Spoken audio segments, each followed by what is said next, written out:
Hi මගේ ආදරණීය යාළුවෝ හැමෝම හරිම ආදරෙන් එකතු කරගන්න අපේ YouTube channel එකට. ඒ වගේම ඔන්න ඉතින් මම ඔයාලට මගේ පළවෙනි මිනි vlog එක අරගෙන ආවා. හරිද? මෙච්චර දවසක් ඇත්තටම මිනි vlog අරගෙන එන්න බැරි වුණානේ. මම මේ විදිහට ඉස්සරහට ඔයාලට වීඩියෝස් අරන් එනවා කියලා පොරොන්දු වෙන ගමන් හරිම ආදරෙයි මගේ යාළුවන්ට මම මගේ channel එකත් එක්ක එකතු වුණාට. හරි. ඔයාලා දන්නවනේ දැනටමත් මගේ වීඩියෝ එකෙන් මං අද දවසේ කියන්නේ මම මගේ මානසික සැනසීම වෙනුවෙන් මොනවද කරන්න කියලා. ඉතින් යාළුවනේ මෙන්න මේ විදිහට අද දවස නම් ඇත්තටම මේ දවස සතිය දවසක්. ඉතින් මේ දවසේ මගේ හස්බන්ඩ් වැඩට ගිහිල්ලා තමයි ඉන්නේ. ඉතින් මම වැඩිපුරම ඉන්නේ ගෙදරනේ. ඉතින් ගෙදර ඉන්න නිසා මං ආස කරන දේවල් මං කැමතිම දේවල් මං ආස කරන විදිහට මේ විදිහට මගේ වැඩ ටික කරගෙනවා දවස පුරාවටම. ඉතින් ඔන්න ඔයාලා මේ ඉස්සලම දකින්නේ මම ඒ දවසේ උදේ කෑම එක ගන්නවා. හස්බන්ඩ් මේ වෙලාවේ වැඩට ගිහිල්ලා ඉන්න නිසා මම ගොඩක් වෙලාවට මට කෑම ගන්න වෙන්නේ එයා වැඩට ගියාට පස්සේ. මොකද මට උදේම කන්න හිතෙන්නේ නැහැ. ඒ නිසා. ඉතින් කොහොම හරි මම ওই විදිහට මම අද උදේට හදාගත්තේ ඕට්ස් එකක්. ඉතින් ඕට්ස් එක හදාගෙන මම මුලින්ම කරන්නේ මේ විදිහට බණ ටිකක් අහනවා. මං හිතනවා මානසික සැනසීම මගේ ඉහළින්ම තියාගන්න ගොඩාක් ලොකුවට මුදව් වෙන දෙයක් තමයි බණ අහන එක. මම අමුතුවෙන් කියන්න ඕනේ නැහැ දැනටමත් කරන මගේ යාළුවෝ ඇති කියලා මං විශ්වාස කරනවා. ඒ මොනවා වුණත් ඉතින් ඔන්න ඔය විදිහට බණ පදයක් අහන්න මම දැන් මගේ ජීවිතේට පුරුදු වෙලා පුරුදු කරගෙන තියෙනවා. ඉස්සර මම එහෙම නැහැ. ඇත්තටම එක එක වීඩියෝස් YouTube එකේ TikTok එකේ ඒ දේවල් අපි හැමෝම කරනවනේ. වීඩියෝස් බලනවා. එක එක ෂෝට් ෆිල්ම් බලනවා. ඔය වගේ දේවල්නේ කරන්නේ. ඉතින් ඒ අතරේ මම මගේ ජීවිතේට එකතු කරගත්ත දෙයක් තමයි ඔය විදිහට බණ පදයක් අහන එක. ඇත්තට මේක මාරම සැනසීමක් දැනෙන්නේ. අපි තියෙන ආගමට දාමට තියෙන ශ්‍රද්ධාව තව තව වැඩි වෙනවා. ඒ කෙරෙහි තව තව නැඹුරු වෙන්න හිතෙනවා මට නම්. ඉතින් ඒ කොහොම වුණත් දැනටත් එහෙම නොකරන යාළුවෙක් ඉන්නවා නම් මං හරි ආදරෙන් ආරාධනා කරනවා ඔයත් කරලා බලන්නකෝ ඔයාගේ ජීවිතේට එන වෙනස. ඉතින් ඊළඟට මම කරන තවත් එක දෙයක් තමයි මගේ වැඩ ටික ප්ලෑන් කරගන්න එක. මගේ වැඩ ටික ප්ලෑන් කරගන්න එකනොත් මම මානසික සැනසීමක් ලබනවා. ඒ මොකද අපි කරන්න ඕන වැඩ ටික. ඊළඟට මොකද්ද වෙන්න ඕන වැඩේ. ඊළඟට මොකද්ද වෙන්න ඕන වැඩේ. ඒ වැඩ ටික කරගන්නේ කොහොමද? හරියට එන එක ලිස්ට් එකකට ප්ලෑන් එකක් හදාගත්තාම මං හිතනවා ඒ වැඩේ අපිට හරිම ලේසියි කියලා. අපිට එක වැඩක් කරලා ඊළඟට ආයෙ හොය හොය බල බල ඉන්න දෙයක් නැහැ. ඊළඟට අපි මොකද්ද කරන්න දාගෙන ඉන්න වැඩේ කියලා අපි නෝට් ඩවුන් කරගෙන නම් ඉන්නේ. අපි ලැයිස්තුවක් හදාගෙන නම් ඉන්නේ.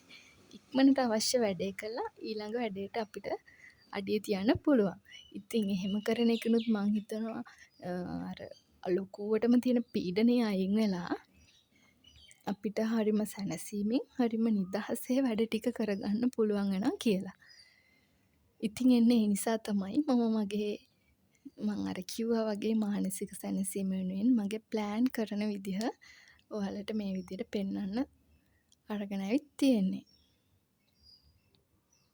ඊළඟට ඔයාලා මේ දකින්නේ යාළුවනේ මම ඩයරි ලියනවා.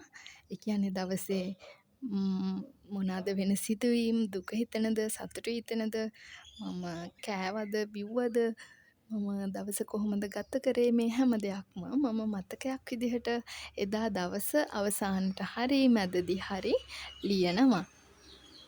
ඉතින් මේ විදිහට උදේ වරුවේ මොකක්ද උනේ කියලා තමයි මම ඩයරි එකේ ඔය ලියන්නේ. ඇත්තටම ඔයාලට කියන්න යාළුවනේ අවුරුද්ද ඉවර වෙනකොට ඩයරි එකත් ඉවර වෙනවා. ඔය මං ඔයාලට පෙන්නන්නේ ඒකයි.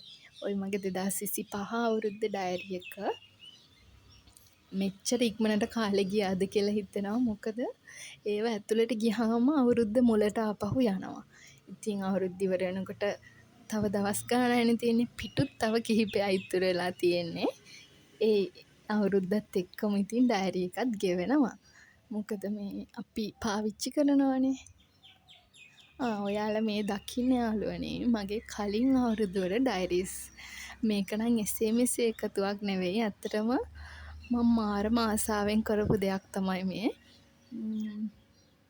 හිතන්නකෝ යාළුවනේ මම ඔය කරන්නේ මේ 2025 ඩයරි එකත් තව ටික දවසකින් ඔය ගොඩේ උඩට යනවා නේද කියලා තමයි මම ඔතනදී කල්පනා කළේ. ඉතින් කාලය යන ඉක්මන නේද ළමයි.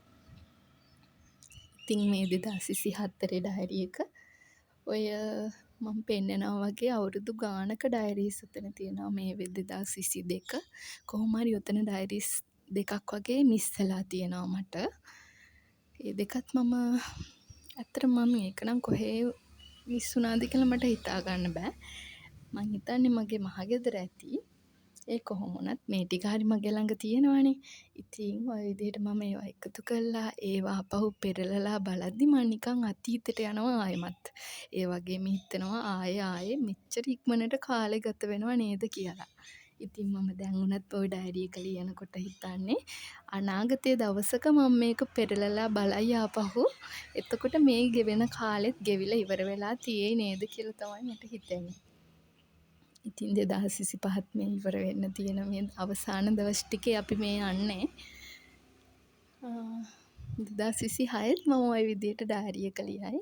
ඉතින් අලුතෙන් එන්න ඉන අවුරුද්දේ ඉඳලා ආදරණීය යාළුවෝ මං ආරාධනා කරනවා ඔයාලටත් ඩයරි එක ලියන්න නැති යාළුවෙක් ඉන්නවා නම් ඒක කරලා බලන්න. ඔයාගේ අවුරුද්ද මෙමරීස් ගොඩක් එකතු වෙලා තියෙයි ඔයාට. හරි ආස හිතෙන වැඩක් ඒක.